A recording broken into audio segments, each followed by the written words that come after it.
position, you will understand the constraints under which you have to work. Everywhere it's like this. I was very critical of my father.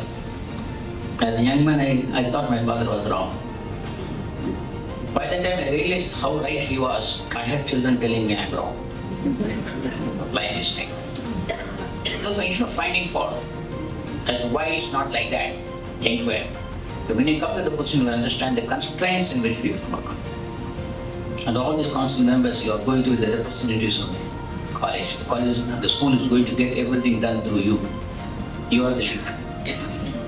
In the trains, there are buffers which hold two coaches together. You are that buffer. The pull and pressures will be there.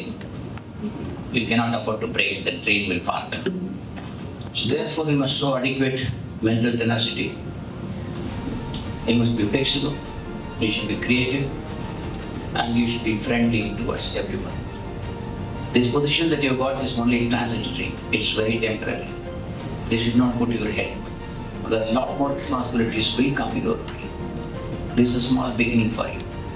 This is a seed that is being planted by the school for leadership roles. So kindly accept it with all the humility that you have. That's needed. And then you grow. My blessings are there, all of you. Thank you very much.